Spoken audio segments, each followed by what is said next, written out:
ate the apple? What happened? I don't know. Who ate the whole apple? What happened? I don't know. Allah ate it. Allah ate it. Because he was too stupid. Excuses. Thousands. Who ate the apple? What happened? I don't know. Who ate the whole apple? What happened?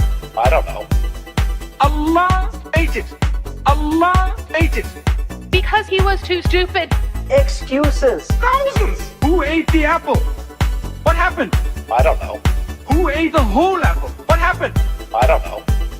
Allah ate it. Allah ate it. Because he was too stupid. Excuses. Thousands. Who ate the apple? What happened? I don't know. Who ate the whole apple? What happened? I don't know. Allah ate it. Allah ate it. Because he was too stupid. Excuses. Thousands. Who ate the apple? What happened? All right. We are live. Welcome back to Reason Answers, everyone. You're home for the crackhead clown individuals. If you can let me know if the audio is okay. We're operating without the stream delay today, which means we were not using my default settings. I didn't know that. I didn't think of it. Mary told me like 5 minutes before we got started to turn that off. I'm like, that's a good idea. Wouldn't that be a good idea to turn it off? But no, the music is still going and they can't hear you. So the audio is still delayed. All right, that should be fixed. That should be fixed. We should no longer be on a delay on the audio. So I turned off the video delay and I was like, I know that I think that there's somewhere separate that I got to do the audio. And then I didn't see it. And I'm like, okay, I think it's going to be fine. I think that it's just drawing the audio from my choice of output setting, but no. But this time it should be correct. Let me know if it is better now. I don't actually know which part. I guess that well, you missed 20 seconds of the audio, which was probably me saying, hold on, I gotta restart it, because I stopped it immediately after I said that. Still out of sync, it would seem, says Phil. It's all good. Are we not? No, it looks good. It looks good. It's good. So maybe might be it's like a second, tenth of a second. Yeah, tenth of a second. I mean, maybe. Mary's mouth just is moving though. I know. I'm sorry, guys. All right. Well, if it's very close, like if it's within a second, then it's working properly. It's 20 plus seconds on the delay. So the delay is not on if that is the case, although it might not be synced quite perfectly. That is a possibility. Oh, and you know what? I forgot to, unrelated, but I forgot to start the animation program. Oops. So let me do that real quick. Anyway, welcome to the first stream of 2026, everyone. We're no longer in the year of Al-Zut. We're now in the year of Dawa's next destruction. But what that destruction shall be, what the theme of the year is, to be determined. Today, we're not addressing Dawa. We're not taking on Islam for a change. We're just having a fun community hangout stream. Mary is out of town, and she said it would be fun to just have a stream where we hang out as a community. And Mary, being a professional writer who's written all of the great American novels, I'm sure, said that, why don't I do a stream where I craft a story live for the audience with their input? You want to explain your little plan here, Mary? So I'm going to ask you to pick everything. So we'll start out by having you pick a genre. A genre can be something like historical fiction, thriller, science fiction, fantasy, whatever you like. If you want literary modern set fiction, we can do that. So pick a genre. No, we're not talking about Dawa. We're being very Islamophobic by not crushing Islam necessarily today, depending on what you guys pick. So if you pick historical fiction, it might end up in that direction. So let us know what you want. We're getting historical fiction already. So I'll take the first 4 suggestions and put them in a poll. We got sci-fi, so that goes Horror. in the poll. We got horror, not in the Al Zoot sense. By the way, do try to keep the things, fairly family friendly here. Historical there fiction. it will be have to be psychological horror at this point. So I can't be super graphic. Horror comedy. The first thing that was ever disseminated to a wider audience was indeed horror comedy. I wrote a story for a school newspaper, just for the heck of it, about the food in the cafeteria coming alive and killing everyone. In 6th grade. Comedy is the 4th genre there, so you got 4 genres to pick that from. one's hard. Don't pick comedy, folks. You're actually saying that's going to make people more likely to pick it. Don't know if I can do that one. Give you just a couple minutes to vote. For some reason, the program does not want to start here. It's just like giving me a little spinny icon. Well, the voting is almost exactly evenly split between all 4 options. In fact, with that vote that just came in, it's exactly evenly split. Everyone has exactly 25%.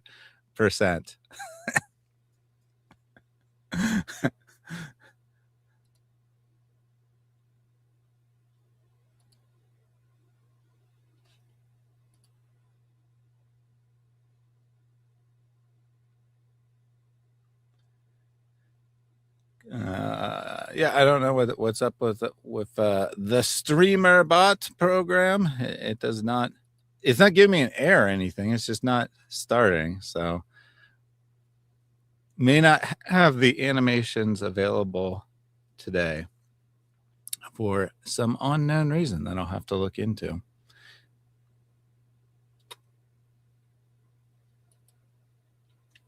But it looks like the winner here, with 31% of the vote in a close vote, but I'm calling it, is in fact horror as the winner of the genre. So we're going to have a horror story.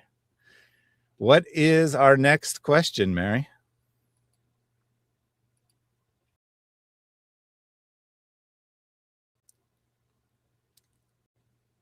You might be muted. Yes, you do. Oops, I am muted. So is it going to be past, present, or future, guys? All right. That one's straightforward Past, enough. present, or future setting.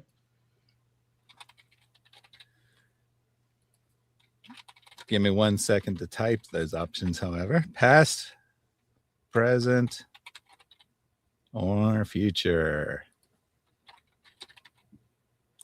All right, that poll is underway.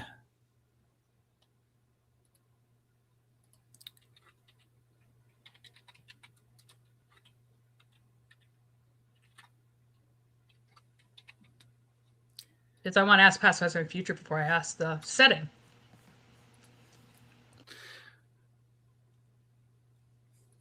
Horror with a touch of comedy? Horror, but. Well, you always have to have a little bit. You have to have humor in everything. Otherwise, it's too heavy. I voted with both my channels and regret nothing. If you can stack the votes.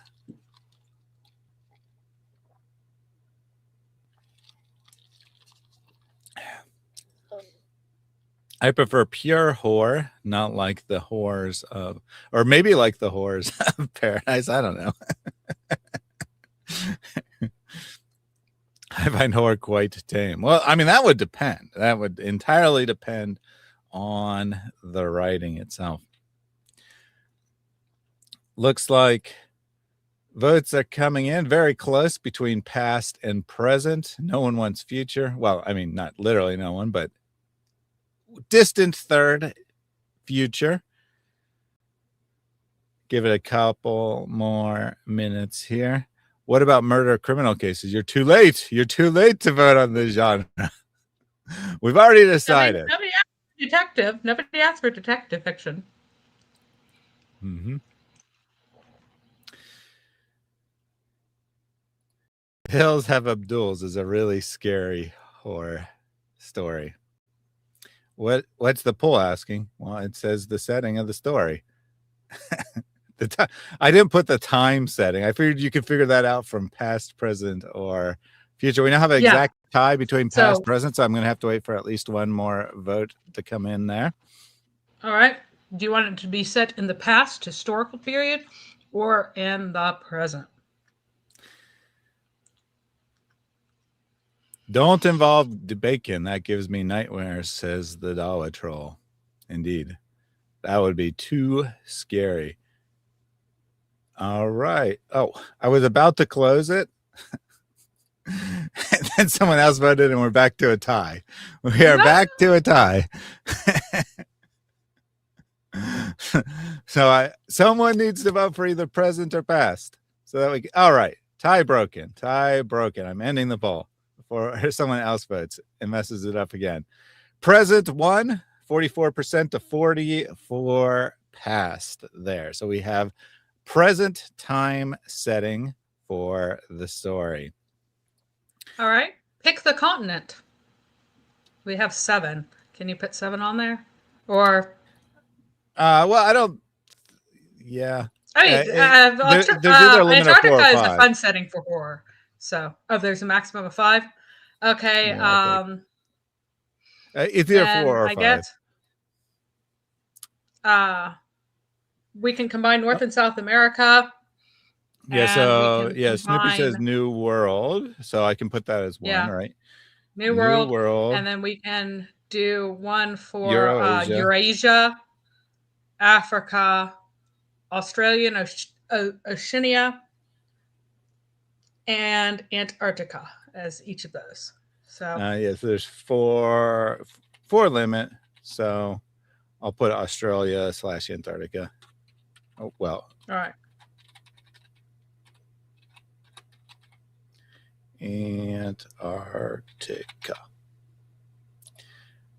Oops, I forgot to put the title. Oh well. the poll has no title, but yep. So we're voting on where do you want continent. the story set? Where do you want the story set?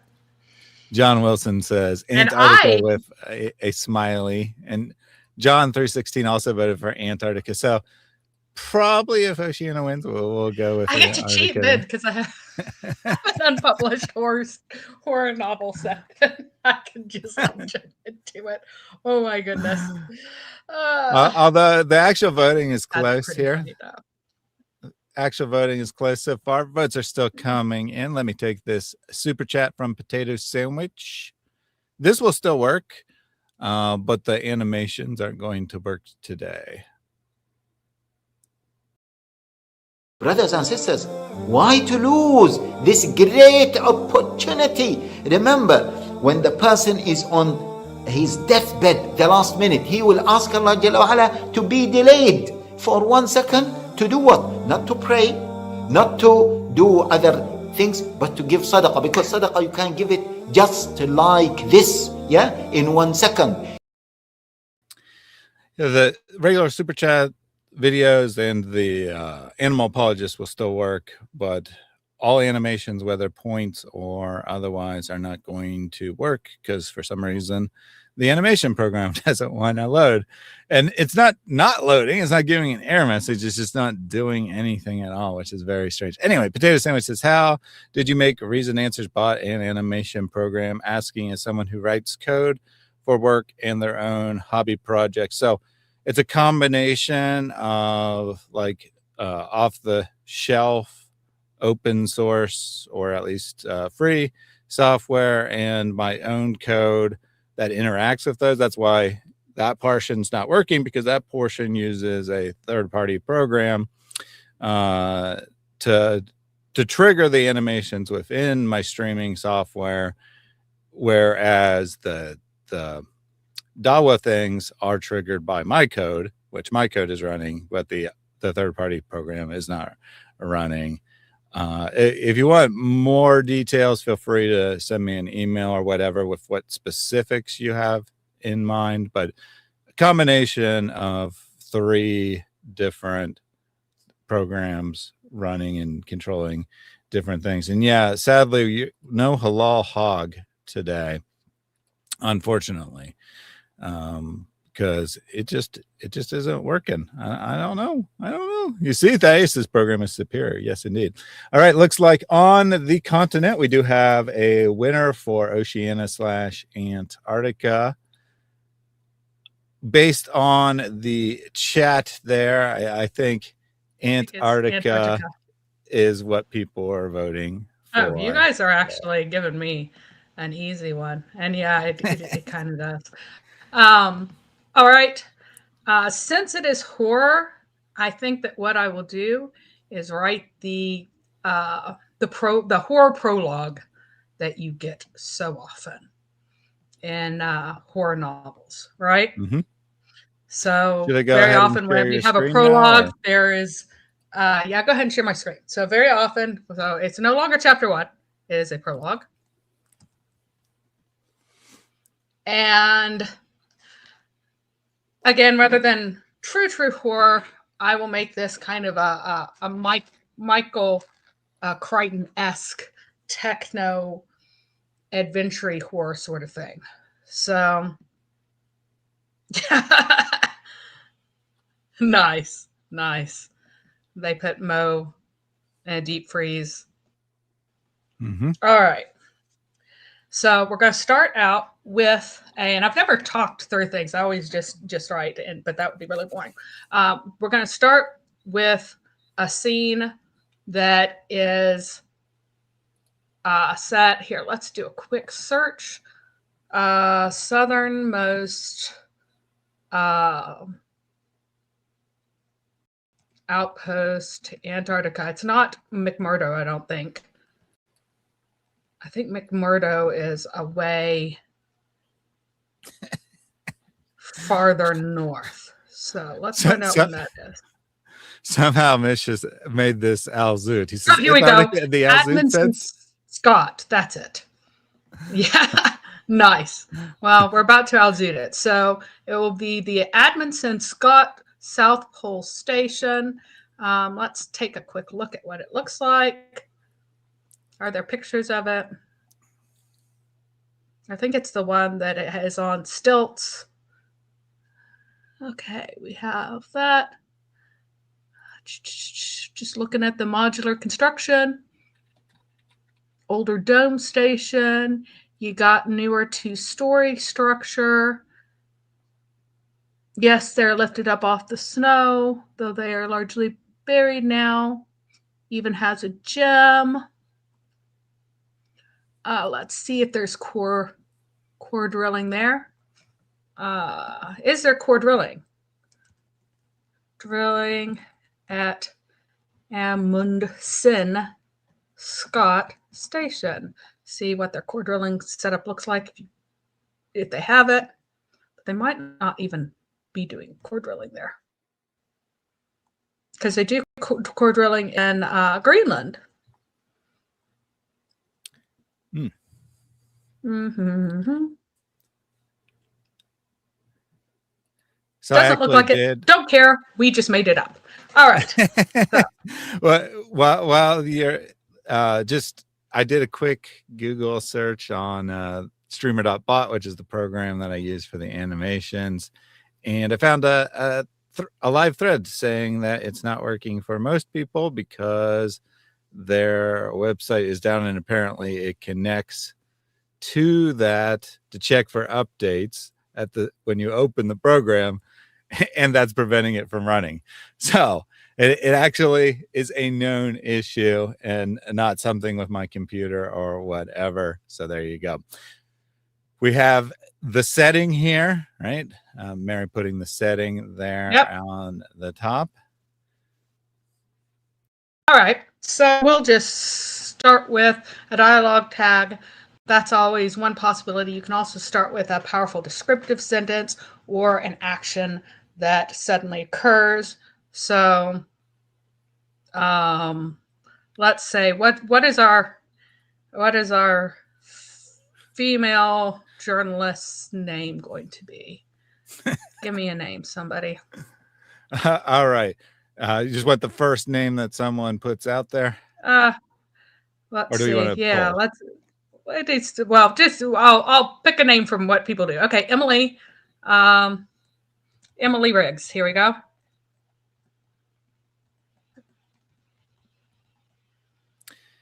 Mad Monkey says we need a pink dolphin animation, and Kenneth Crenshaw says save the dolphins. Indeed, indeed. Mad Monkey also said drilled Momo to his core.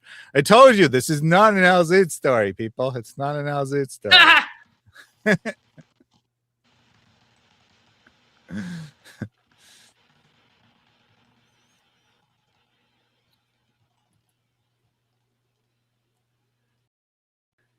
The man was bent double beneath the still spanning blades of the helicopter. You can't read it while I'm doing it, or I can't write, but I'll read it while I do it. I can do that because like I'll be hearing what I'm needing to write, and you speaking. Gotcha. Okay, well, there has to be noise, right? So either you have to talk or I have to talk. All right. Emily Riggs, the man was bent double beneath the still swinging blades of the helicopter as it powered down. His face was hardly visible within his what are those things called? Within the frame of his parka hood.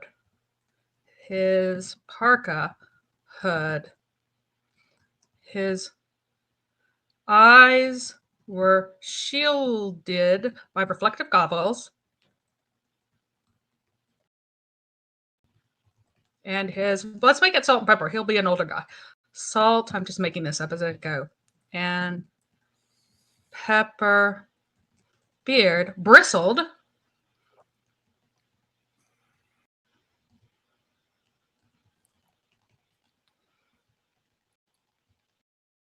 Around the edges of the bunched cloth. There we go. His eyes were shielded by reflect goggles. His salt and pepper beard bristled around the edges of the bunched cloth. That's me, Emily said. Clamoring. Let's have her clamor. Out of the open door.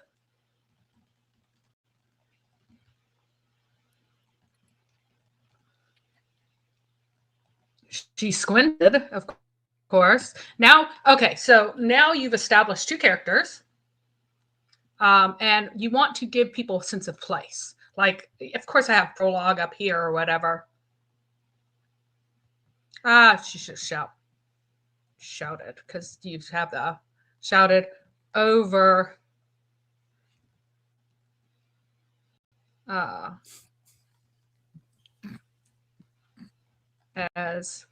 So she shouted it over the sound of the wind.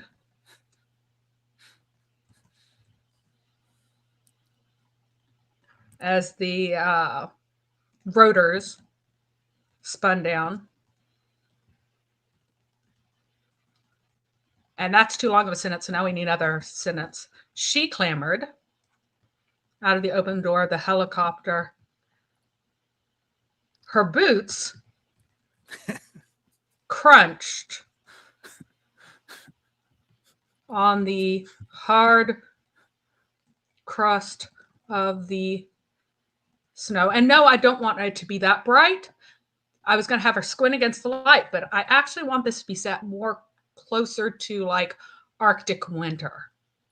So we'll make the sun low on the horizon. The sun was already slinking.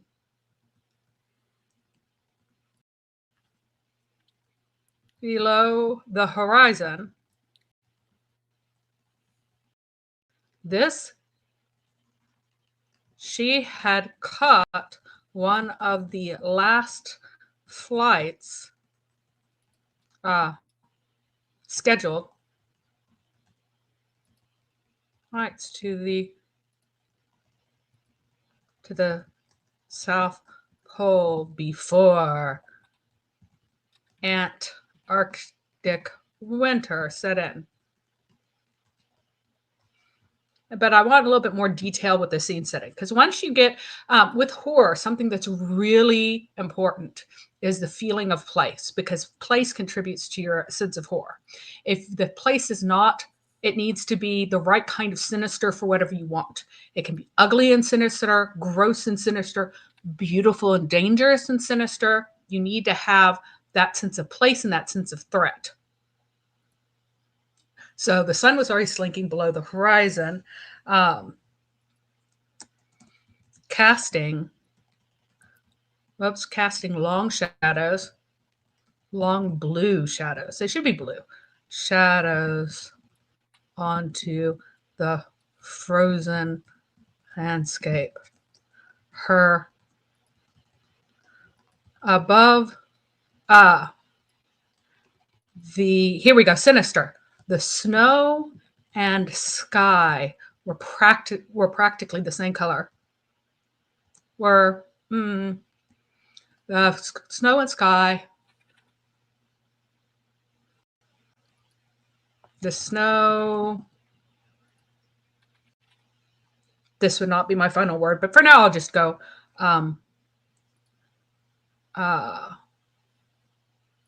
met the sky at an imperceptible horizon.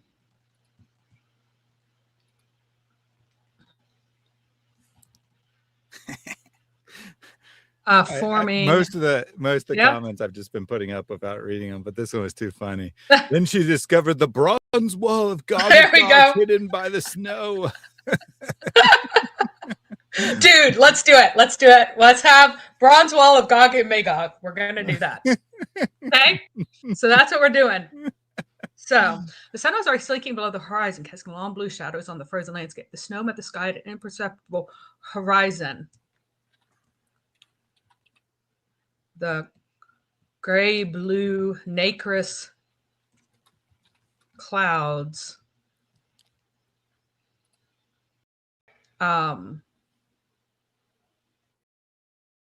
I don't know what word there's a word that I can't think of, but I will just do blending because I don't want to keep you guys here. Blending into the deceptively, let's spell that correctly. The deceptively smooth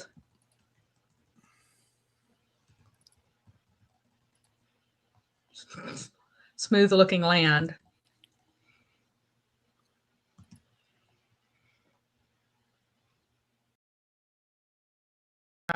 Snow. The snow met the sky at an imperceptible horizon, the gray-blue nacreous clouds blending into the deceptively smooth-looking snow until Emily could almost imagine that she was standing on the not on the inside. Inside, what's on the inside? That's silly. Inside a frosted snow globe.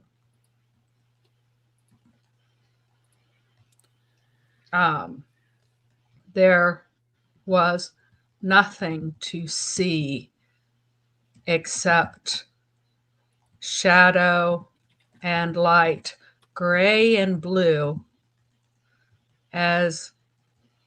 except for the abrupt and almost brutal shapes of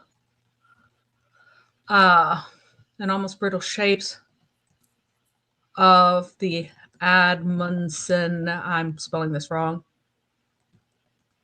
of the Amundsen Scott Station buildings.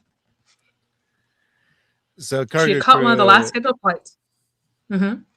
cargo crew said, Emily, question mark. So just for those who Yes, have joined she late is and here. don't know what's going on, Mary is creating a story live based on suggestions from the audience. The character she invented or the audience, invented for that story is named Emily. So if you're like, who's Emily? What does this have to do with Islam? Nothing. Has nothing to do with Islam, except that now we're going to uncover the Bronze Al Zoot gates. So there you go. So here's the story we have so far. Okay. And before you read that, I just Yeah. want to let people know the animations are up. I found a way to block it from checking whether there are updates available. So the program is now running. Animations are now active. All right. Read the story. All right. Emily Riggs, the man was bent double beneath the still spinning blades of the helicopter as it powered down. His face was hardly visible within the frame of his parka hood. His eyes were shielded by reflective goggles, and his salt and pepper beard bristled around the edges of the bunch cloth. That's me, Emily shouted over the sound of the wind as the rotor spun down. She clambered out of the open door of the helicopter, and I kind of said that twice, but I'd fix that in edits. Her boots crunched on the hard crust of the snow. The sun was already sinking below the horizon, casting long blue shadows onto the frozen landscape. The snow met the sky at an imperceptible horizon, the gray-blue nacreous clouds blending into this deceptively smooth-looking snow, until Emily could almost imagine that she was standing inside a frosted snow globe. There was nothing to see except shadow and light, gray and blue, except for the abrupt, and again, I would fix that in edits, except for the abrupt and almost brutal shape of the Amundsen Scott Station buildings. She had caught one of the last scheduled flights to the South Mode before the Antarctic winter set in. It cost Andrew says, her newspaper a fortune, but it was worth it. Andrew says, but it's not poetry. Yes, that's true. It's not. Was as that. Okay, so she caught one of the last scheduled flights to the South Pole before Antarctic winter set in. It cost her newspaper a fortune, but it was worth it if this story was as big as she and her editors expected. Come this way. The man. Wait, she needs to get her luggage. We should do that. The man helped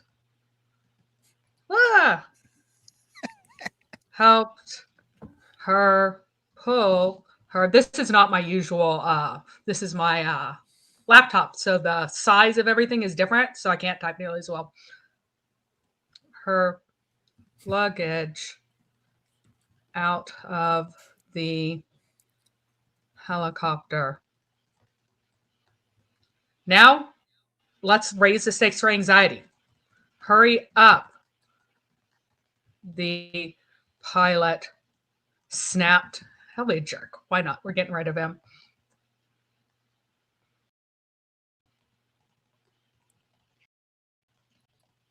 Taking off in under a minute. Need to get back to the I don't know whether or not you can reach McMurdo from here, but we'll pretend we can because I'm not going to look it up while you guys are here. You get back to McMurdo before the wind picks up or before the storm hits. All right. Storm rolls in.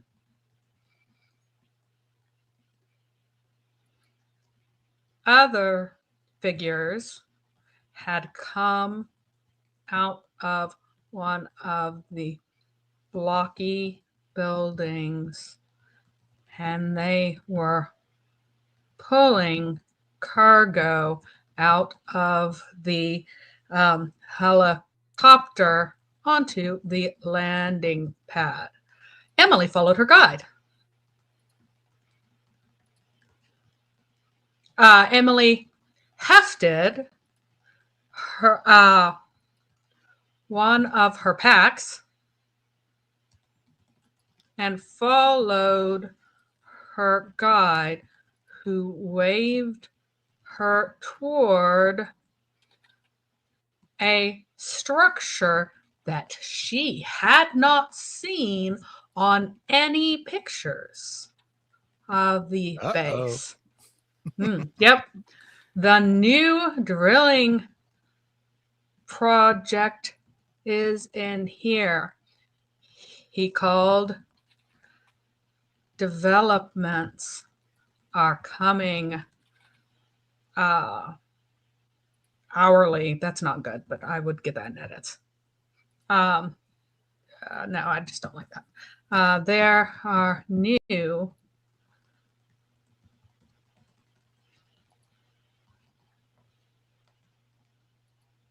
there are new develops hourly. You want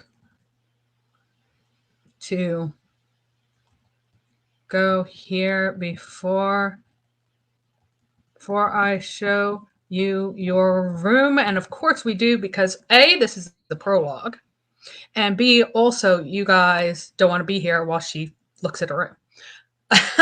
So here is what we've got from the landing. She had caught one of the last scheduled flights this fall before the Antarctic winter set in. It cost her newspaper a fortune, but was worth it if this story was as big as she and her editors expected. The man helped her pull her luggage out of the helicopter. Hurry up, the pilot snapped. Taking off in under a minute. Need to get back to McMurdo before the storm rolls in. Other figures had come out of one of the blocky buildings, and they were pulling cargo out of the helicopter onto the landing pad. Emily hefted one of her packs and followed her guide, who waved her toward a structure she had not seen on any pictures of the base. The new drilling project is in here, he called. There are new developments hourly. You want to go here before I show you to your room? I'll make that to your room because that's easier to read. All right.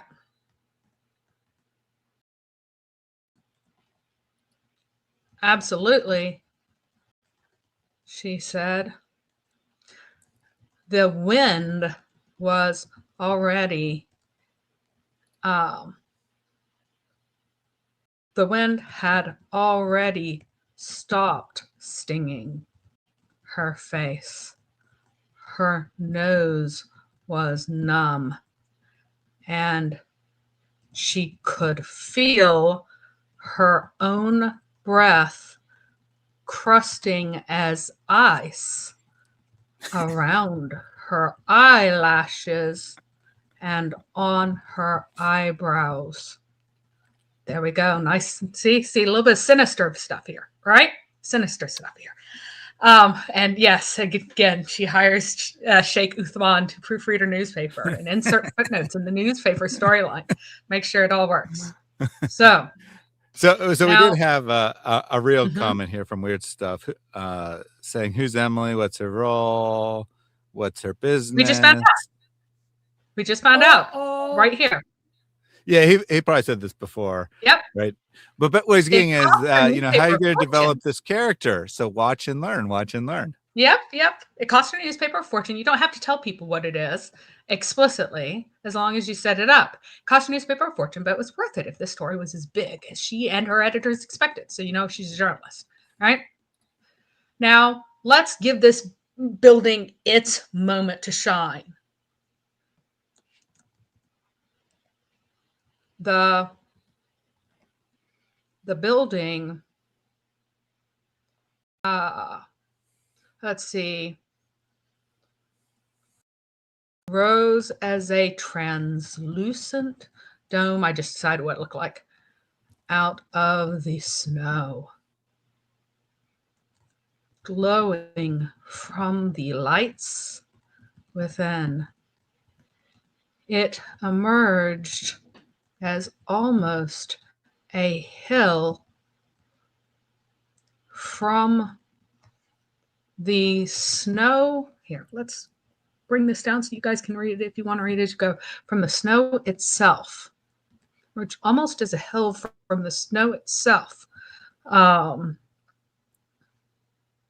appearing to belong there in a way that none of the other buildings did. Let's make it glow yellow. None of the other buildings did. Her nose ring definitely couldn't handle the cold, so she had to take it out. All right. The building rose as a translucent note out of the snow, glowing yellow from the lights within. It emerged as almost a hill from the snow itself, appearing to belong there in a way that none of the other buildings did. It was larger than it seemed from the helipad and farther away. As she trudged on with the pack on her back, it loomed is a bit of a cheap word, but we'll let it loom. It loomed higher or taller and taller above her. The white double doors, let's make a sliding door that had appeared normal sized from the helipad were revealed to be large enough to drive a something big that everyone that's appropriate for this place. I mean, Antarctica, so it's not going to be a normal vehicle. Wow, I'll just go a huge vehicle for now. Songs of Relief suggest a tank. There we go. That's a good one. To drive a tank through. I like that. To drive a tank through. There was a smaller, and I'd have to do something with all of these things later on. You build stuff and then you figure out what their purpose will be after after you get to that point. Or things disappear in edits if you don't do anything with it. You need to do so. If you're going to describe these doors, they need to play a role. Otherwise, you need to take them out later on. There was a smaller door to the side. Her guide led her up a trampled path of snow to it and swung it open.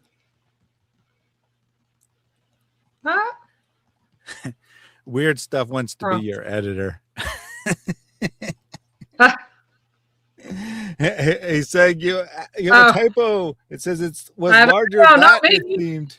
He is correct. I do have a typo. That's why I pay editors. And then he also said you said farther instead of further. No, that's going to be farther. Sure that was. It was definitely farther away. It is a literal distance, so it's farther. Anyway, okay.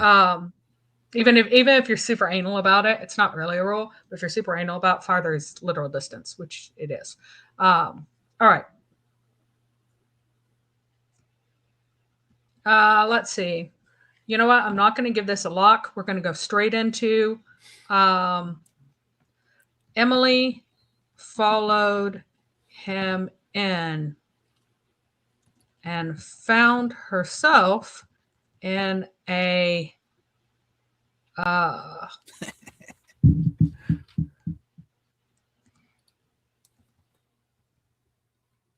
within a vaulted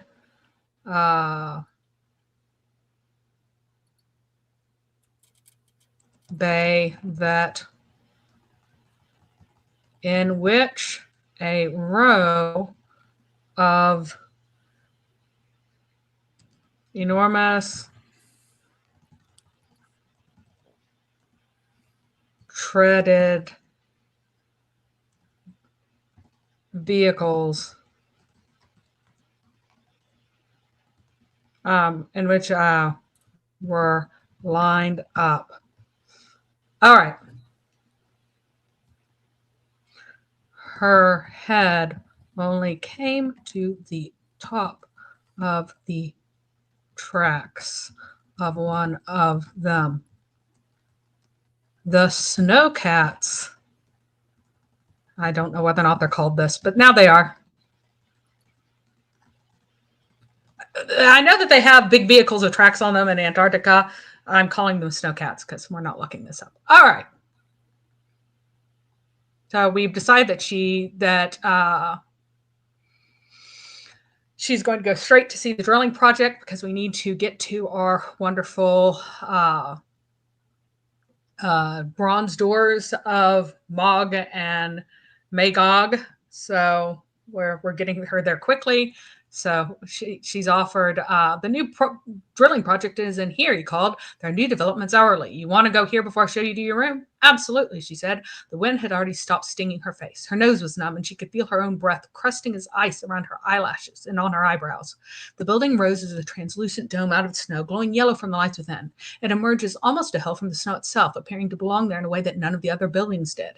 It was larger than it seemed from the helipad and farther away. As she trudged with the pack on her back, the dome loomed taller and taller above her. The white sliding door that appeared normal size from the helipad was revealed to be large enough to drive a tank through. There's a smaller door on the side. Her guide led her up to a trampled path of snow to it, swung it open.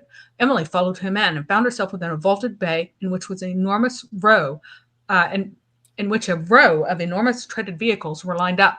Her head only came to the top of the tracks of one of them. The ground under her feet was still snow, but packed smooth, almost too smooth. The snowcats, her guide said. And of course, it had to be lots of adventures with those laters. The drilling room is inside. Okay, what's his name? What's the name of our salt and pepper driller dude? All right, we need a name suggestion. Audience. Yep. Male name. Yes. Because Mary said dude. So we need a male name. Gary or Michael. We got as suggestions. All right. He can be Gary Mason. There we go. There's Gary Mason. Gary Mason. I'm Gary Mason. Mason. Dollar Troll with the best suggestion, though. He said Junior. No, he's not stupid. Leave our Gary Mason.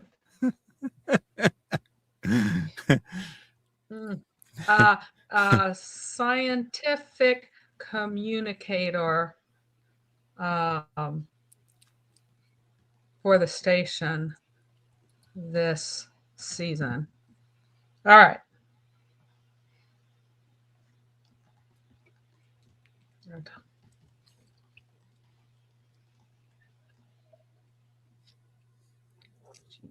All right.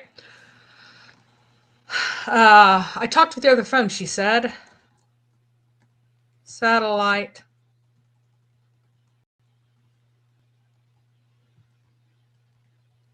Phone. And I am just not putting my T's in the correct places for satellite right now. There we go. It's the L.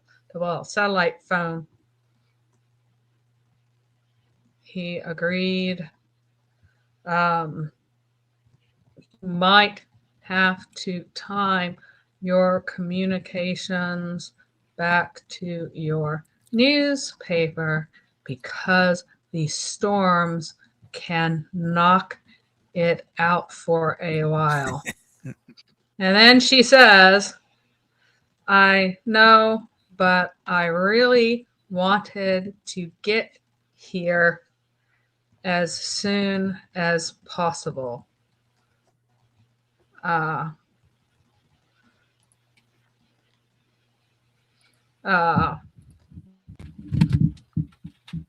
in journalism, breaking the news story was everything. Dun, dun. All right. So now we got more sinister stuff going on here. By then, I've got somebody knock on my door. That's okay. I got a couple super chats and stuff to take while you're taking care of that. But first, let me get the cat re-added to the stream because they moved, and I was working on that. All right. What do we got here? Misha triggered the apple. Then songs of relief with a super chat. Sir, how can we contribute to your exile? They get in touch with me. I'm very easy to find, and some send me to Antarctica in a novel.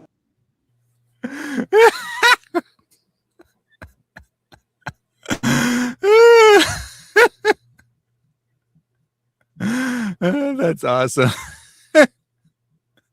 Thank you, Songs of Relief, for the super chat there. Saying Happy New Year 2026 is here. Snoopy triggering and Margie triggering halal hog. So we're caught up there. Mary, you are still on mute. So if you're reading all your right. story, I was waiting until you had finished. okay. Arched. All right. So by then they had reached the human-sized door on the far wall, and Gary swung it open and let her through. Emily stepped inside and froze. And this is a visual trick that you can use to reinforce, to have your Spielberg moment, just by leaving a sentence in its own paragraph like this. And if you want drama, don't overuse it. If you overuse it, it won't work. But if you use it occasionally, it's quite effective. So you have this moment of pause as you go on to the next paragraph, and it gives the reader this tiny freeze too.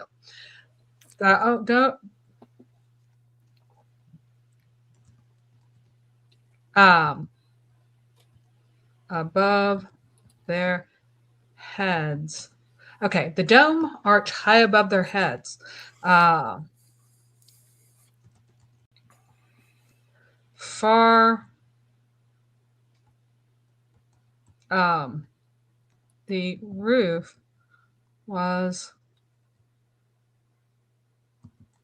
and I've overused this already. I'd have to edit stuff out, but no, I'll edit it out now.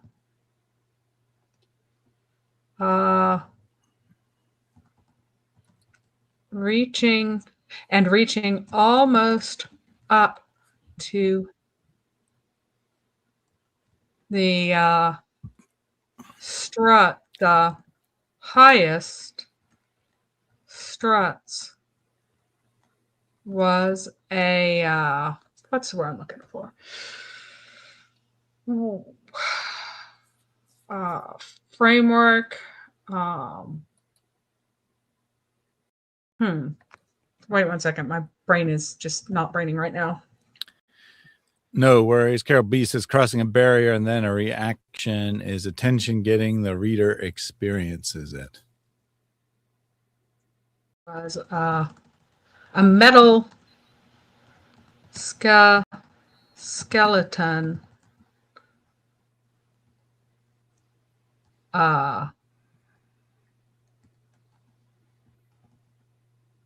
for the drilling rig.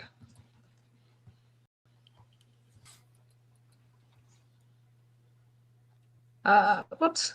Really don't like how it's not going up enough and it's letting part of that go under. Maybe if I just make it a tiny bit bigger, it won't do that. All right. It was a metal skeleton for the drilling rig. As it was painted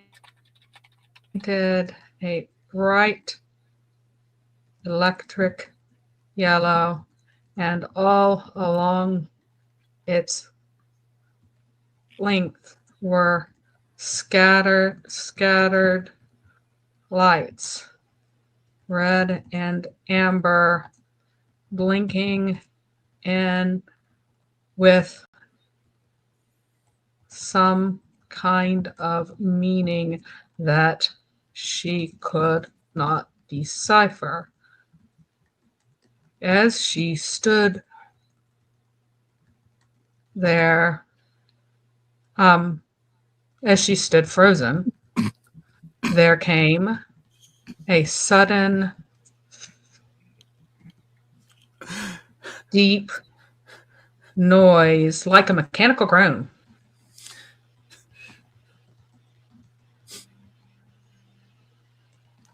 And then a hammering in her ears as the drill started up again. All right. All right. The pit is over here. Let's take a quick pause here. First from Akira. She asks, why is it so cold? Zakir Naik replies, sister asked a good question. But the real reason I paused you was because several people have come in and they're asking what's going on. So Mary is writing a story live based on audience suggestions. The genre is horror. The setting is Antarctica. The plot is that she is going to discover the bronze wall of Dul Karnain holding back Gog and Magog. Yes. So anything you want to add there?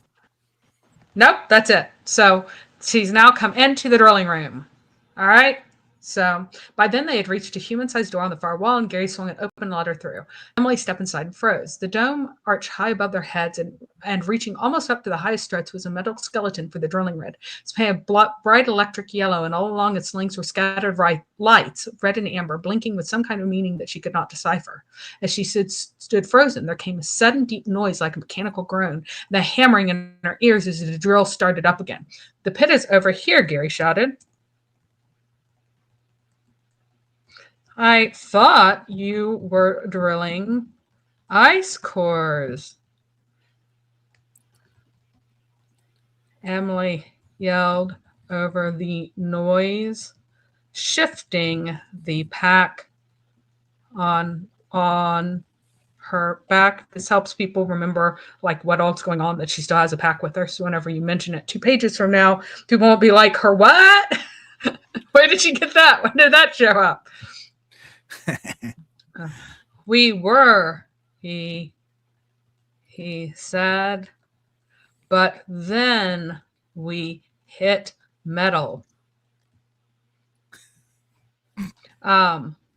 We've altered, we've modified the drill to hammer out large chunks of ice. Then we shovel it into buckets and lift it with winches. Not those kind of winches. Shovel. It seems inefficient. Efficient. Said. Seems inefficient. She's just gonna frown.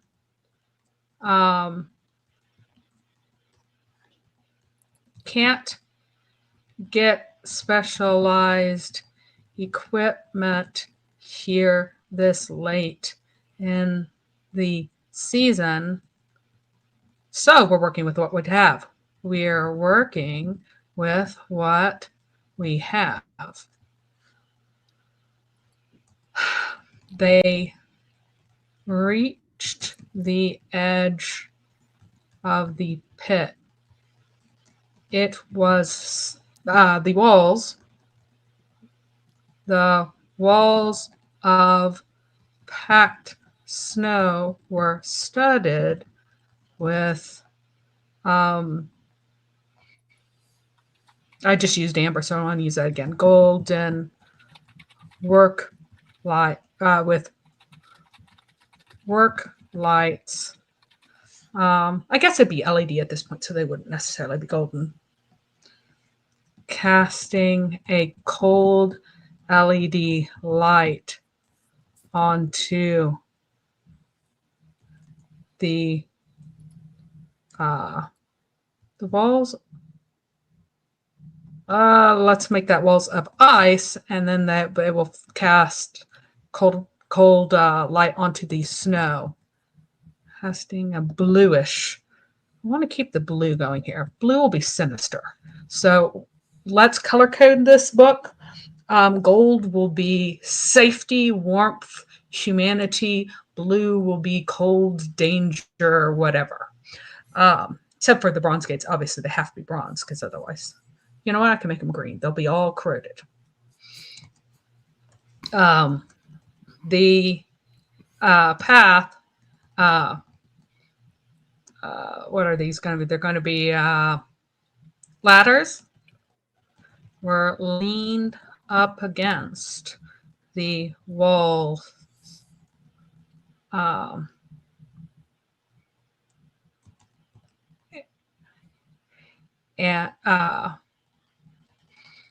down to the floor of the pit, about 30 feet below. All right, ladder. They reached the edge of the pit. The walls of ice were studded with work lights, casting a bluish LED glow onto the snow. Ladders were leaned up against the walls down to the floor of the pit, about 30 feet below, some 30 feet below. And there, at the bottom, was something that was not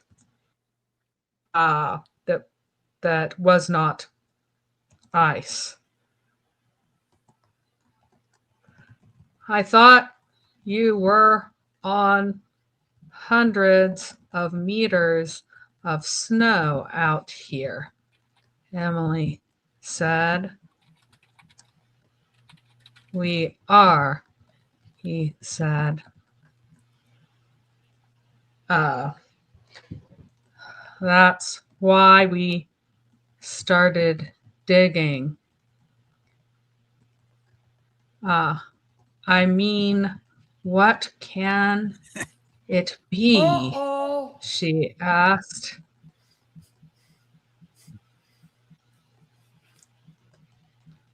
Isn't that here what you're here to find out? Emily peered into the pit. Can I go down? She can I go down? She's not gonna. I don't need a tag there. Go ahead, he said.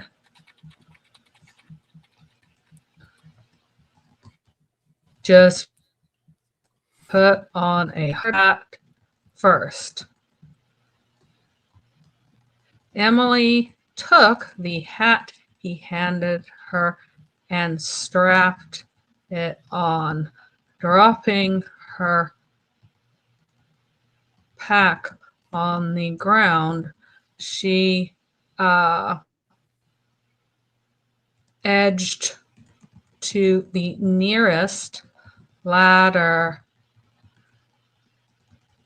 that poked above the rim of the pit. I'm going to kill her, and then that will be the end of the scene. She grasped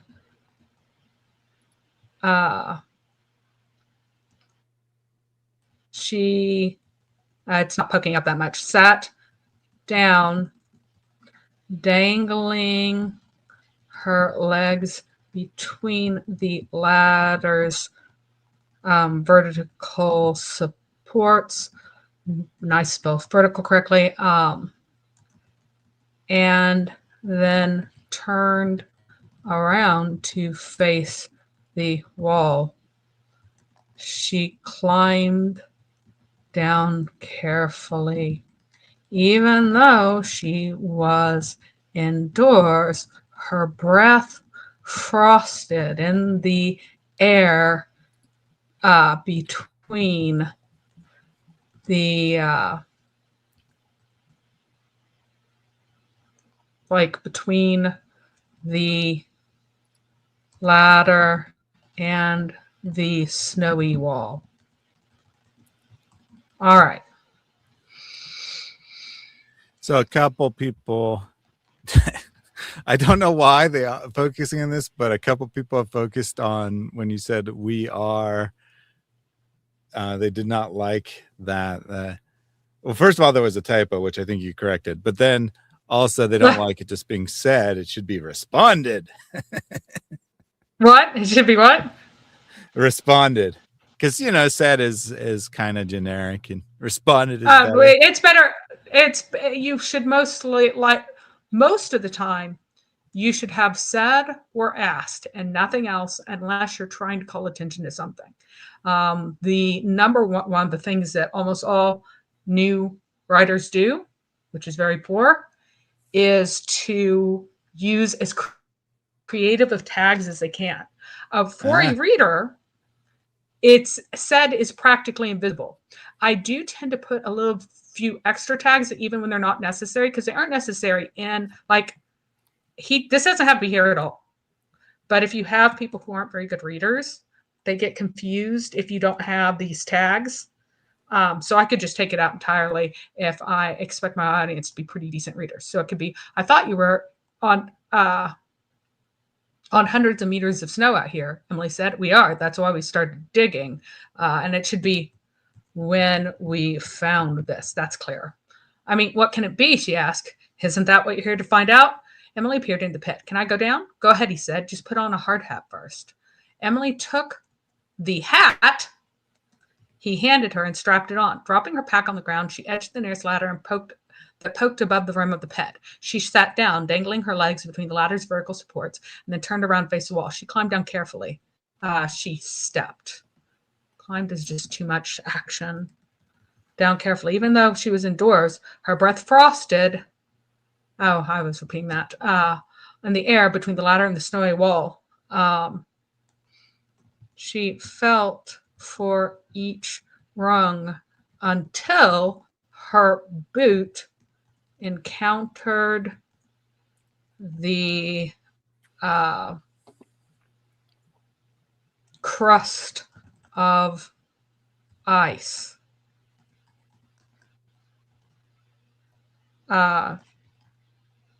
She released the ladder and turned around. What had been a shadowy, indistinct, dark shape in the ice now took a clearer form. There was a distinct art. It was set at an angle. Yes, I'm making this up as I go along. In the ice with a straight edge along the bottom and sides and an arch along the top.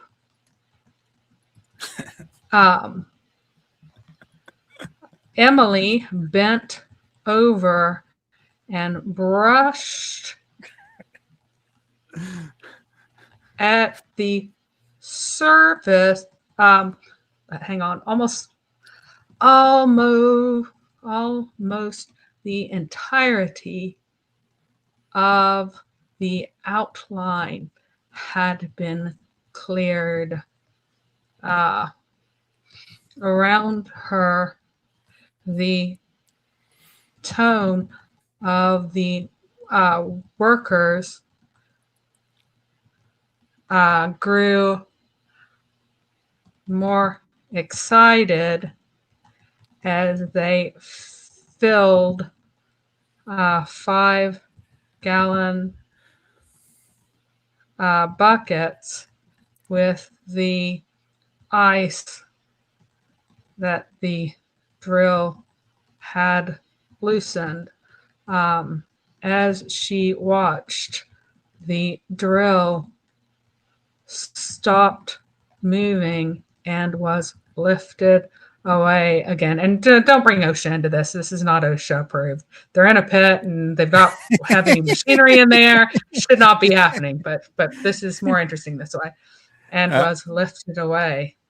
At the end of this paragraph. Pause. Yep. Line of the last edge of the arch was revealed.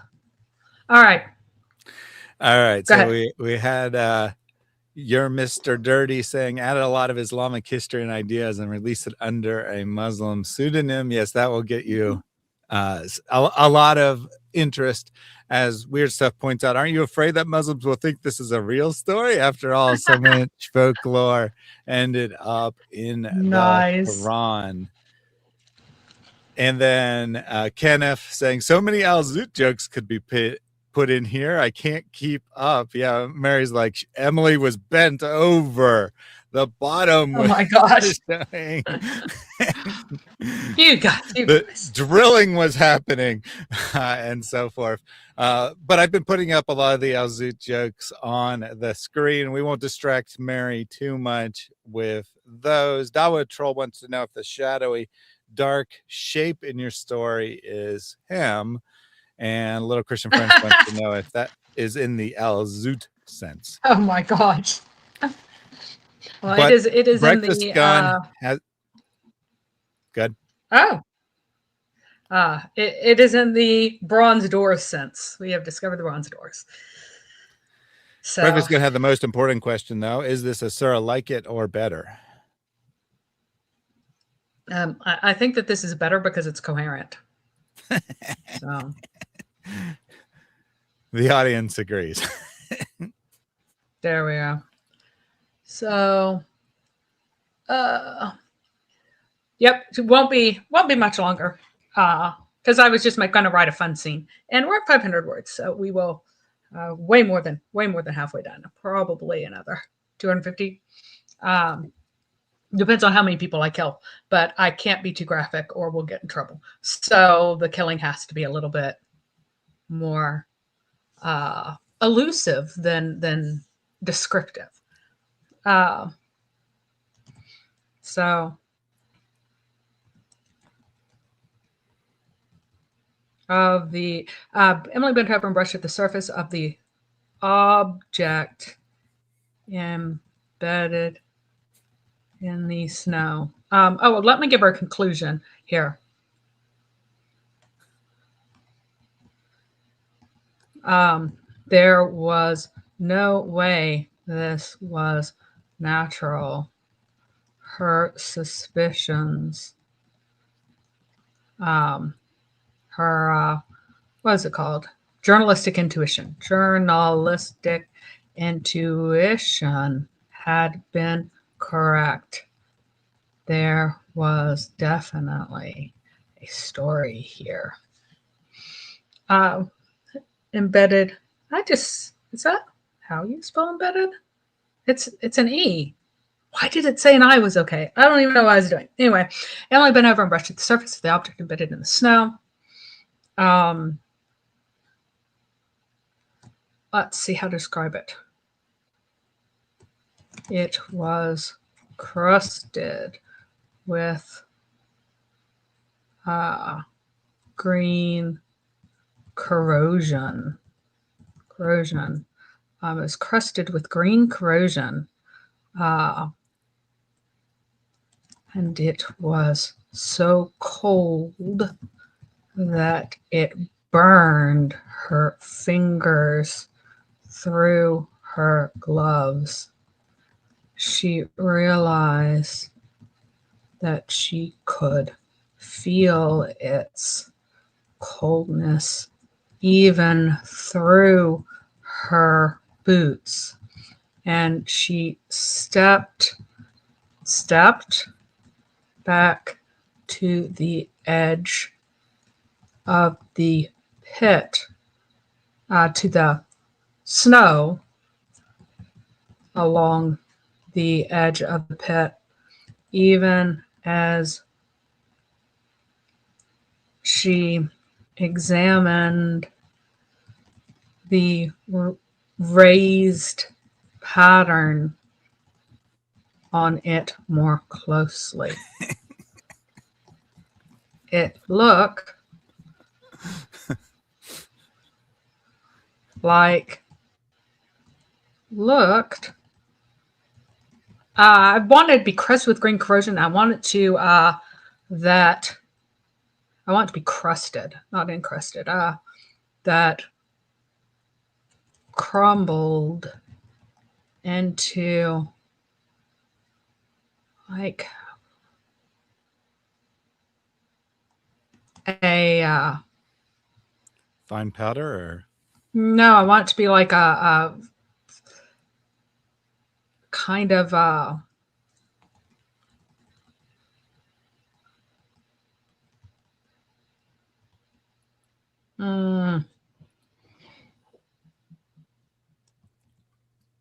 you're thinking potato sandwiches, Jay Smith shows up dressed as a fortune teller, saying, "This wall is only attested here in later sources. You're imagining it." nice. It was crusted with green corrosion. That a dust that stuck to her gloves. And it was so cold that it burned her fingers even through the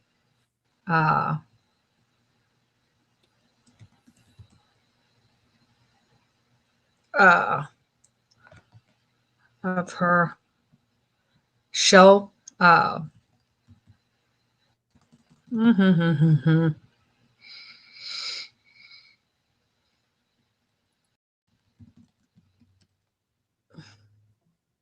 The shell layer of her gloves, even through their insulation. It might need editing later, but I'm not gonna do anything with this. So insulation. There we go. It was crusted with green corrosion that crumbled into a dust that stuck to the shell layer of her gloves. And it was so cold that it burned her fingers even through their insulation. Yeah, that worked fine. She realized that she could feel its coldness through her boots too. No two evens. Two, and she stepped back to the snow along the edge of the pit, even as she examined the raised pattern on the object more closely. It looked like a door. It was so clearly door-like that Emily had told herself that her imagination was playing tricks on her. A crashed, cold war era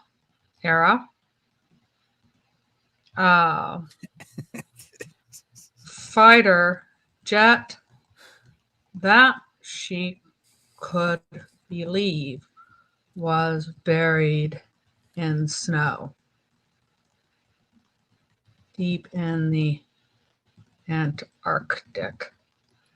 But a door? Why would anyone create, look like, let's make it a pair of doors. There we go. But doors?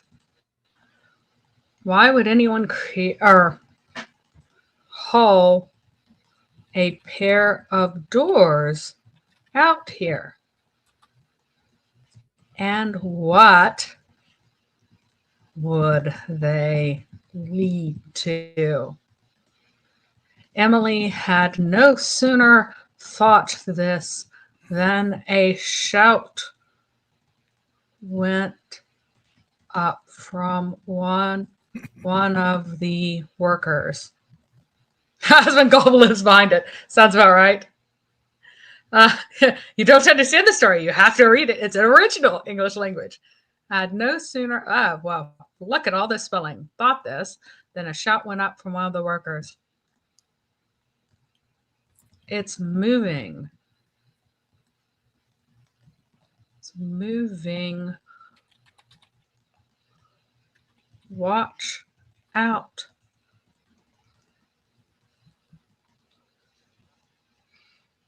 Watch out, another warned. There was a great creaking sound.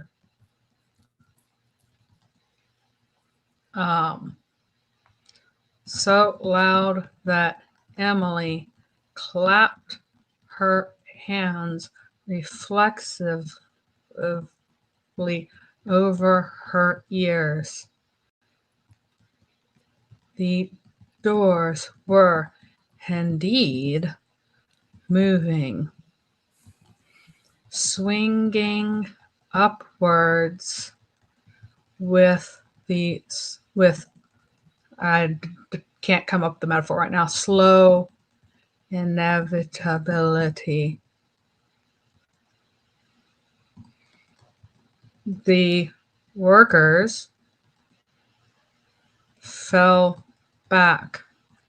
Some of them scrambled up the ladders. Emily just stood frozen. I want to clarify where she was back here.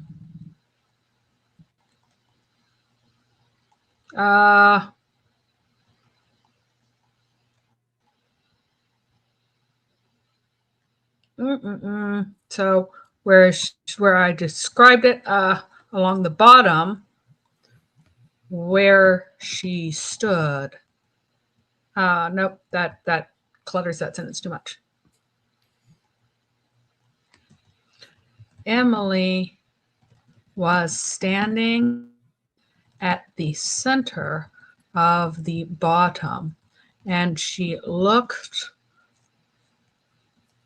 across the shape. That's not great, but it would be fixed in edits. All right. So now we know where she is. So she froze earlier, didn't she? I don't want her to freeze again. Like, I want to use different words.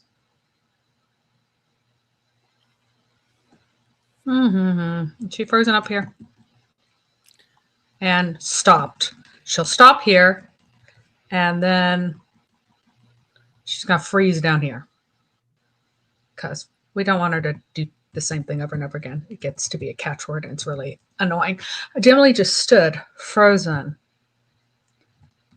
because from where she stood, nope.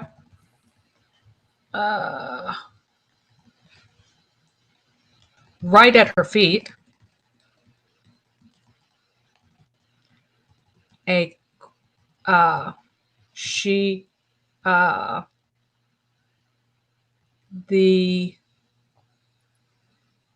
don't want to use a technical word here. A crack was forming where the two leaves of the doormat. And she could see a sterile blue light shining.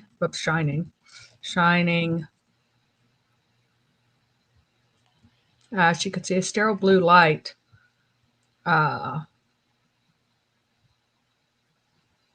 along outlining the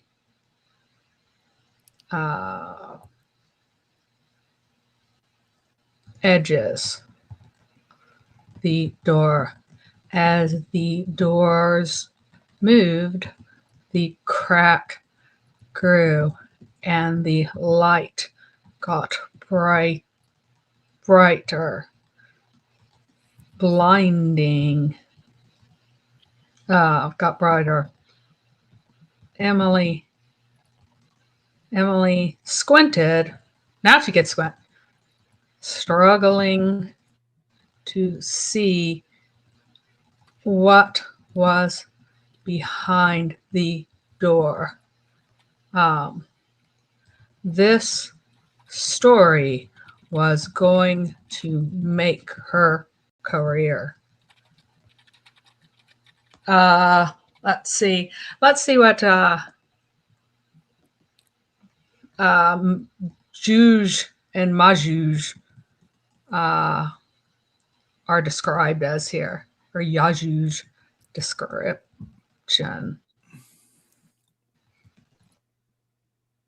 Let's get them a description because I don't know what the Islamic description is. I'm just going to pull this up really fast.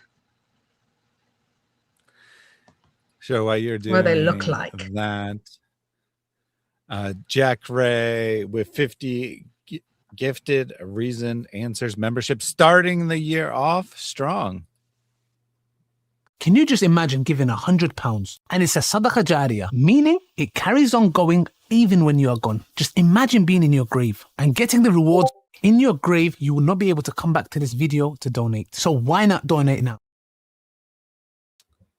First gifted memberships of the new year. Thank you very much, Jack Ray. He also triggered the halal hog, and then he asked me whether I had added a delay. So since I don't have to do much today, I just went ahead and modified the animation to add a 5-second delay at the end of it as well. So that is now taken care of. If you put in multiple halal hogs, they'll be 5 seconds apart. Or more like 6, because there is a slight delay just naturally, but they'll be like 6 seconds apart.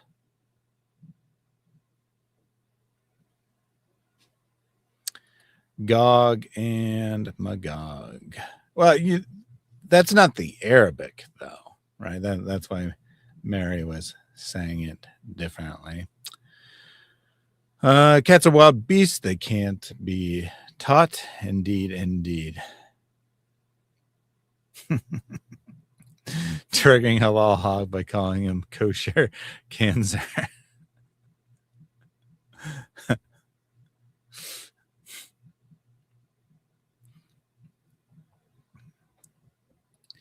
And there was a great tremor down below. The invasion had begun.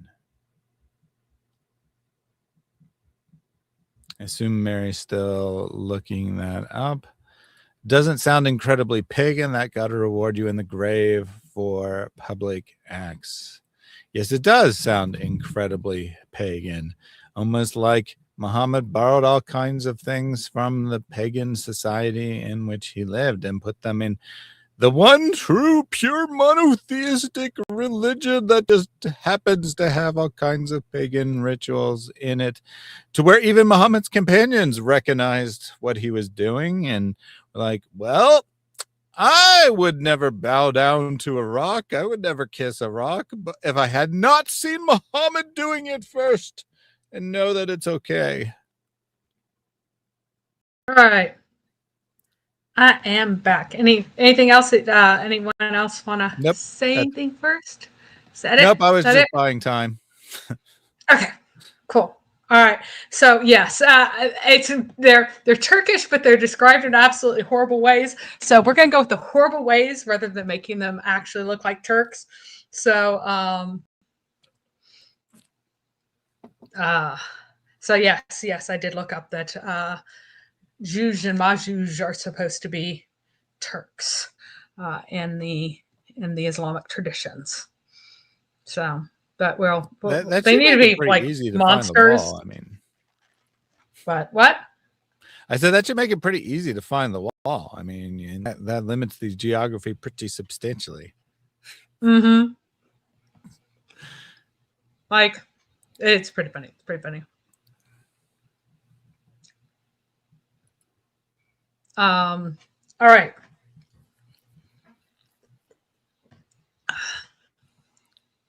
Uh,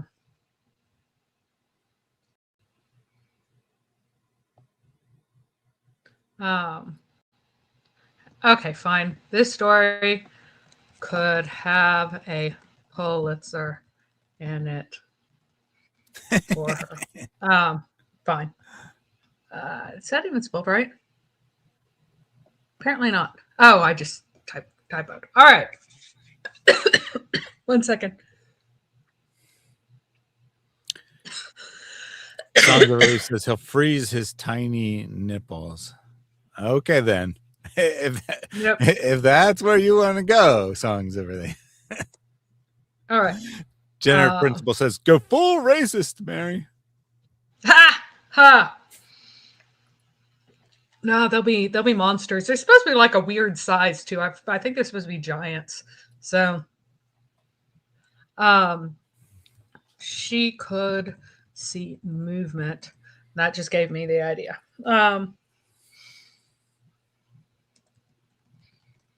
Behind the light, but she couldn't make out what it was. What could it be? They were thousands of miles from anything else or anyone else alive. She leaned over, holding her breath as the door swung, as the doors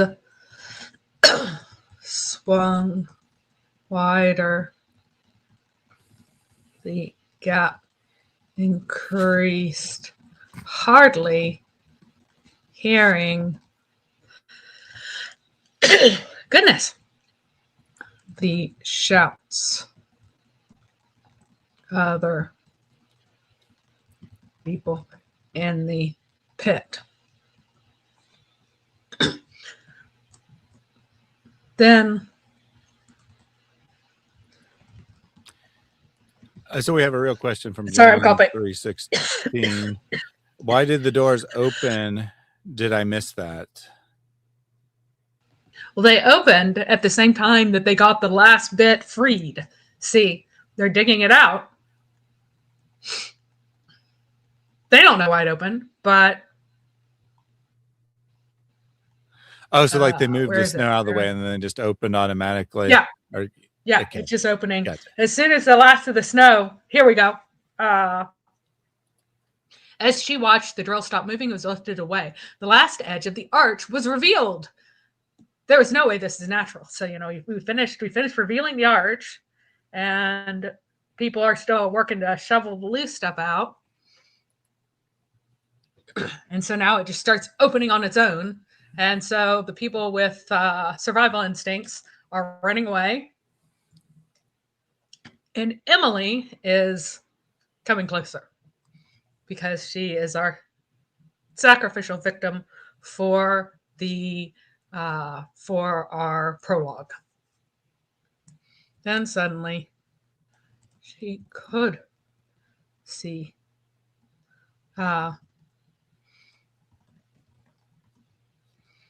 merge from the door. uh,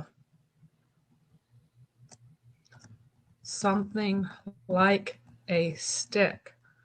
No, not a stick. It was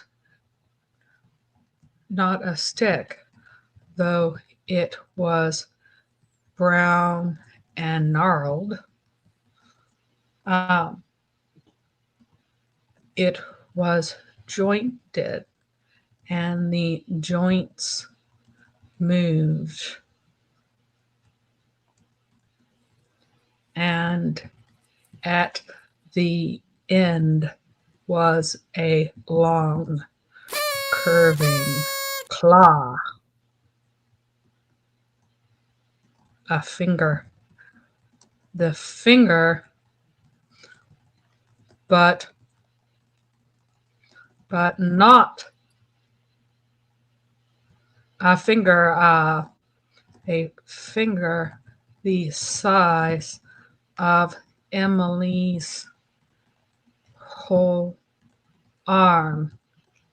It emerged from between the crack, emerged from, not between, the crack of the crack between the doors. Goodness. The doors and curled over until it until the tip of the claw bit into the corrosion, into the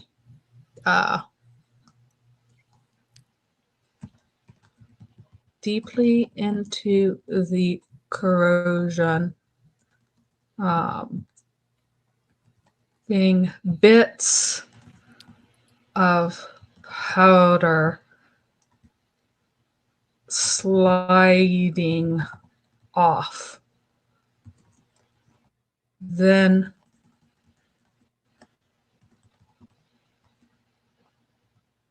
Emily watched, her mind making her mind racing in its note making, trying to categorize, and that's what I'm thinking of, contextualize the impossible thing in front of her within the range of what she knew was real.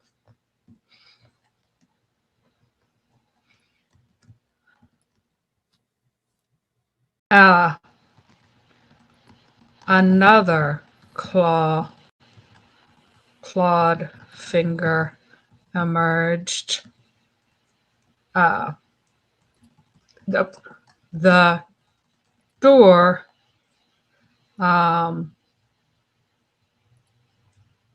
creaked open another centimeter, and I know she's American, another inch, and another clawed finger curled out and around, and then another. But it couldn't be, Emily thought. There was nothing alive up here except for the people at the station, and there was nothing anywhere that was that big. It was all some kind of joke, a prank to make her look like a fool. It must be. Her mind was spinning out of her control even as the doors swung wider and she saw the face. It was, how big is it?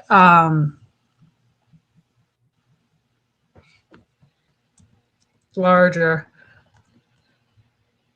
than a, I'd come up with something better later, but sized mattress and scooped. That's a big head. Larger than, here, let's just do larger than. She was tall, there we go, and scooped. Dish shape. This shaped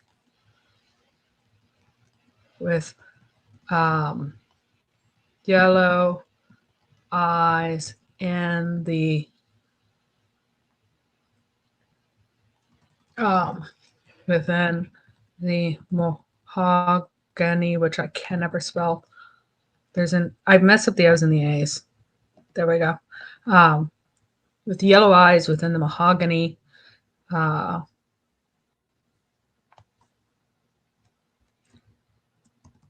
Set in mahogany features.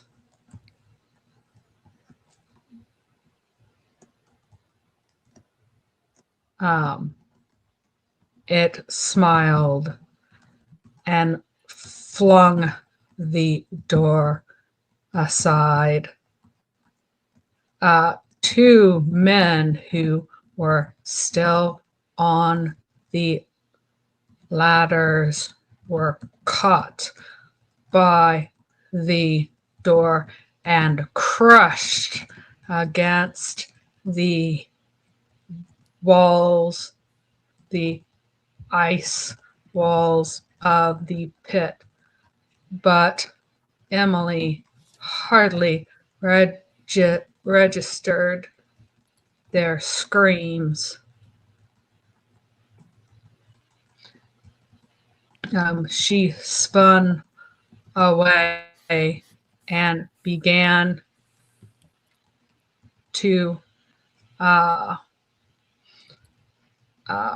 claw up the ladder that I've got the nearest ladder, but she already knew it was too late. She felt the movement of the creature, the man, the giant man, stand up behind her, and she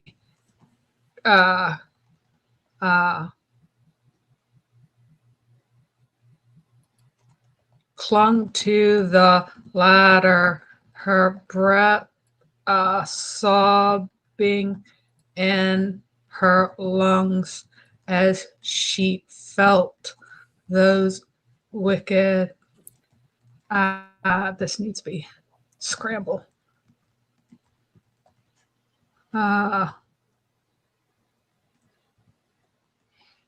Claws curve around her. Almost all the people who are at McMurdo Station are men. So, or not McMurdo at the South Pole Station are men. So they're men getting crushed. This woman's getting crushed though. So here you go. You get a woman dying too. Well, yeah. So the why man come might have been why the creature is a man and not a woman. But well, they're I think always man works much better. Majuj and Yajuj. They're tribes of warrior men. So really. Yeah, man would definitely works much better. Sebastian says, "Oh no, a Turk!" Right? That's what you should say. A huge Turk. When she sees the man. Oh no, a huge Turk! The hand closed around her and pulled. She did not let go of the ladder, but it did not matter. The giant plucked the ladder from the wall as easily as it picked her up.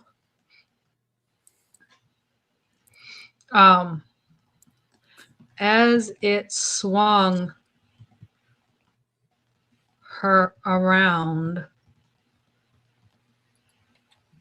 it smacked the ladder against the ground. Emily heard a crack as her arm broke, and the ladder fell from her grip. The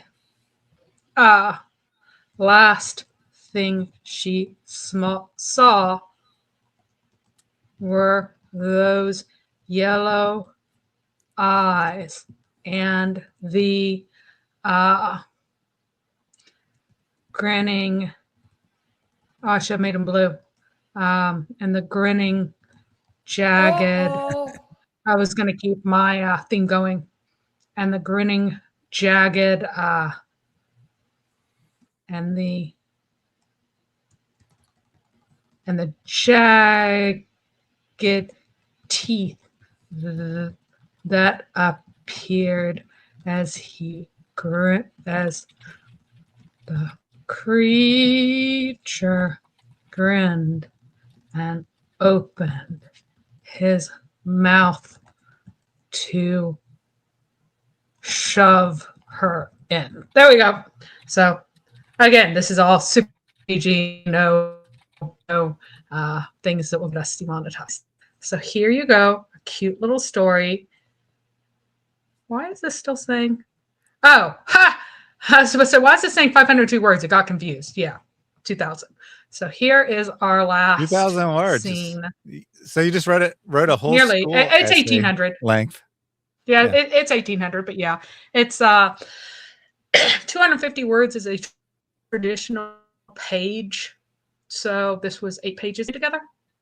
So not bad. All right, let's get the last of the story. Okay. I think we really stopped about here. Emily appeared in the pit. Can I go down? Go ahead, he said. Just put on a hard hat first. Emily took the hat he handed her and strapped it on. Dropping her pack on the ground, she edged to the nearest ladder and poked above the rim of the pit. She sat down, dangling her legs between the ladder's vertical supports, and then turned around to face the wall. She stepped down carefully. Even though she was indoors, her breath frosted in the air between the ladder and the snowy wall. She felt for each rung until her boots encountered the crust of ice. She released the ladder and turned around. What had been a shadowy and distinct dark shape in the ice now took a clearer form. It was set as in an angle in the floor of the pit, with a straight edge along the bottom and sides and an arch along the top. Emily was standing at the center of the bottom, and she looked across the shape. Almost the entirety of the outline had been cleared. Around her, the tone of the workers grew more excited as they filled 5-gallon buckets with the ice that the drill had loosened. As she watched, the drill stopped moving and was lifted away. The last edge of the arc had been revealed. had been revealed. That's why everybody's excited. There was no way this was natural. Her journalistic intuition had been correct. There was definitely a story here. A good one. Emily bent over and brushed at the surface of the object embedded in the snow. It was crusted with green corrosion. It was maybe thick, or green corrosion. Here we go.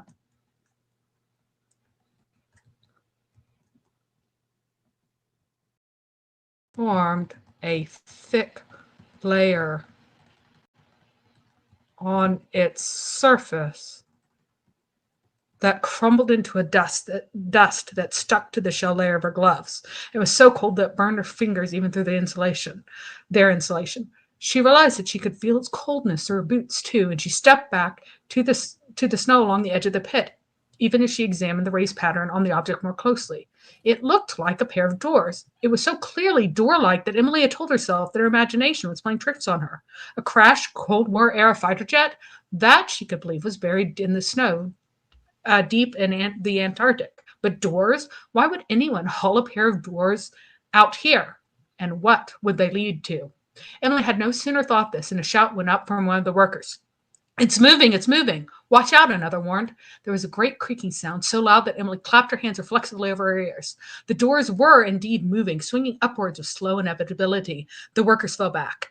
Some of them scrambled up the ladders. Emily just stood, frozen. Right at her feet, a crack was forming where the two leaves of the door met, and she could see a sterile blue light outlining the edges of the door. As the doors moved, the crack grew and the light got brighter. Emily squinted, struggling to see what was behind the door. This story could have a Pulitzer in it for her.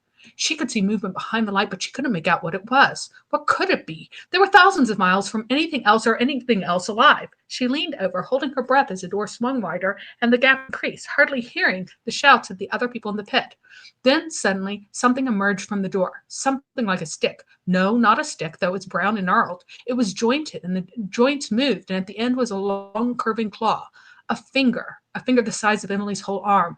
It emerged from the crack between the doors and curled over until the tip of the claw bit deeply into the corrosion, sending bits of powder sliding off. Emily watched, her mind racing in its note-making, trying to categorize and contextualize the impossible thing in front of her within the range of what she knew was real. The door creaked open another inch, and another clawed finger curled out and around, and then another. But it couldn't be, Emily thought. There was nothing alive up here except for the people at the station. There was nothing anywhere that was that big. It was all some kind of joke, a prank to make her look like a fool. It must be. Her mind was spinning out of control even as the door swung wider, and she saw the face. It was larger than she was tall and scooped, dish-shaped, with its yellow eyes set in mahogany features. It smiled and flung the door aside. Two men were still on the ladder. Two men who were still on the ladders were caught by the door and crushed against the ice walls of the pit, but Emily hardly registered their screams. She spun away and began to scramble up the nearest ladder, but she already knew it was too late. She felt the movement of the creature, the giant man, stand up behind her, and she clung to the ladder, her breath sobbing in her lungs as she felt those wicked claws curve around her. The hand closed around her and pulled. She did not let go of the ladder, but it did not matter. The giant plucked the ladder up from the wall as easily as it picked her up. As it swung her around, it smacked the ladder against the ground. Emily heard a crack as her arm broke, and the ladder fell from her grip. The last thing she saw were those yellow eyes and the jagged teeth that appeared as the creature grinned and opened its mouth to shove her in. There you go. How do you guys like it? Very nice. Very, very nice. Magog. So got a couple comments from the audience. Songs of Relief, as you were reviewing, it said, "A booming voice echoed off the icy covered walls, inshallah." Then the doors began to creak. So like right before the doors open. Nice. So earlier, but I saved it for the end here. Kalik says, "Has Mary published stories like this?" My day job is that I'm a novelist. Usually it would be a good deal more graphic, but I didn't want to get anything banned. We would have a lot more grossness. And this isn't a whole story. It's just something I just made up just now because people asked. Yep. Yep. So this is just the prologue or introduction, setting the stage, and then the story would start to develop from there in the first chapter. But as you said, 1,800 words in the range of what a typical school essay would be, I said. And you just did that in a little under 2 hours. So pretty good, pretty good. And that was with, a lot of time interacting with the audience. Weird stuff. Used happy birthday to and say. having to come up with it. Because usually what I do, of course, is that I have an idea and it just boils in my head for weeks or months, sometimes years. Then I'm like, okay, now I'm ready to write it. But anyway, yes, this used happy this birthday is my to job. ask you. This is my day job. This is what I do. So yeah, it really doesn't matter what genre I'm writing, unless it's something that's really, really sweet. That's not supposed to have anything graphic in it. Then if I'm doing action, then I usually make it pretty reasonably graphic to really kind of mess with your head. So. Weird stuff said, make Emily holding a torch to light her path or given to her by Gary to see inside the doors. No. You didn't. The scene was set with the blue light from the LEDs. Yep, right? the blue light is shining in the doors. Dimly. She couldn't see. Yeah, she couldn't see within the blue light what it was that was back there.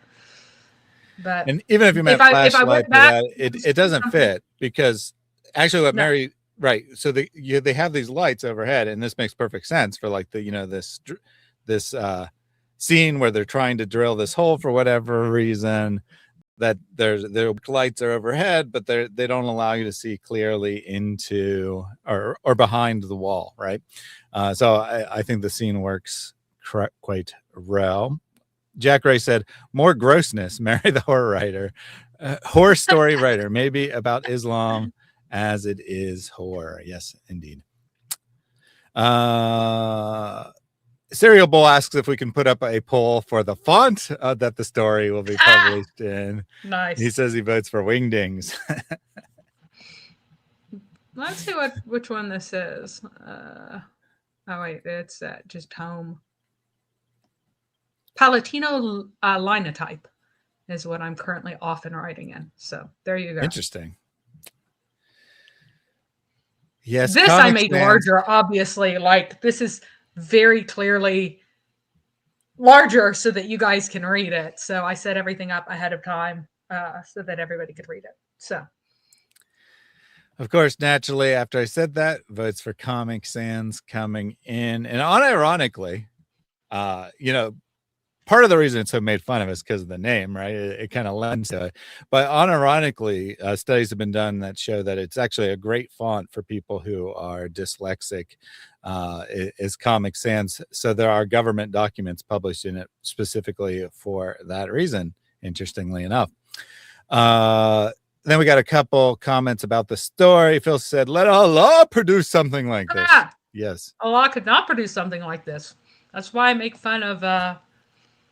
That's why I make fun of the Muslims who are like, it's so sublime.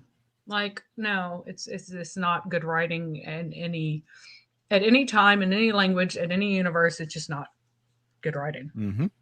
So. Snoopy says Vladimir script is what I use. Nice. For a font, I assume. And Little Christian Friends, bad news, Mary. You're about to be canceled.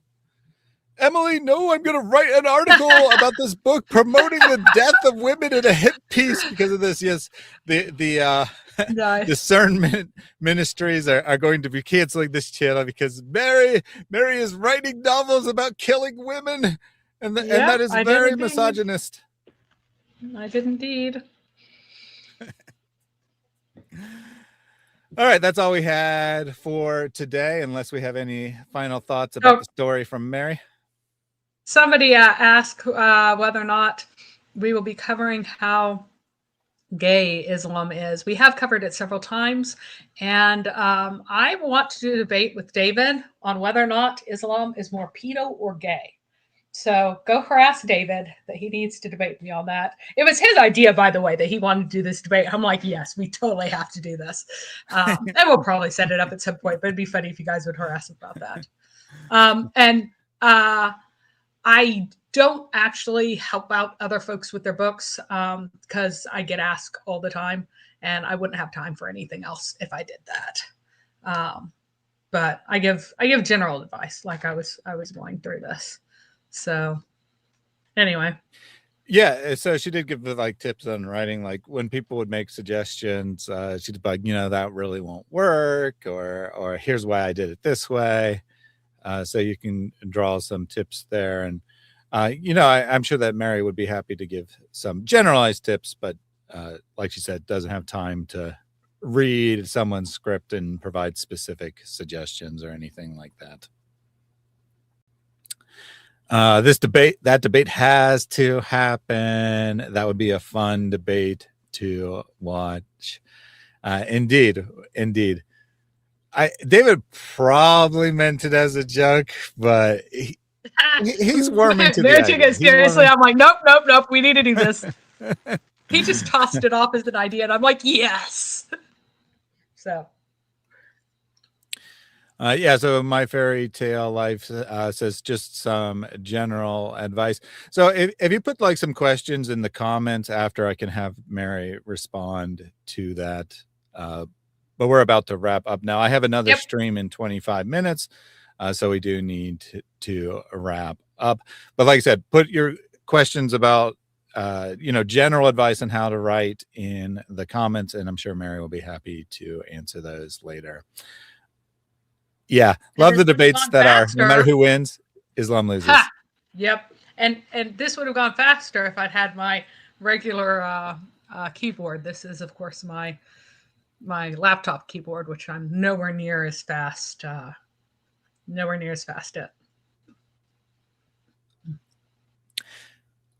That's an important debate. Yes, exactly. A very important debate to have. All right. Thank you for tuning in, everyone. I will be on Inspiring Philosophy at 4:00 or whatever time that may be to you, the top of the next hour. I'll put a link. I wasn't able to do a live redirect because that's a setting that is off by default, and IP apparently hasn't turned it on, but I'll put a link to that in the chat for you guys to check out. I'll be over there, like I said, in 25 minutes. We're having a live call-in. Muslims, bring your best arguments for Islam. Completely open. They can bring whatever argument they want. IP was like, do you want to do a stream? A live call-in, and I said sure, and he said, what subject do you want to cover? And he's like, yeah, we can do whatever you want. We could do Islamic dilemma, or we could do Muhammad in the Bible, or scientific miracles. And he's like, how about we just let them pick, let the Muslims pick the argument? And I said, that'd be great. We can do that. I said that he's been hesitant to do something like that because he doesn't necessarily know all the arguments Muslims bring, since it's not his concentration. But having people who know Islam well, he'd be happy to do that kind of thing. And I said, sure, let's do that. So that will be coming up here at the top of the hour. Mary and I will, of course, be back with more streams in the coming days, coming weeks.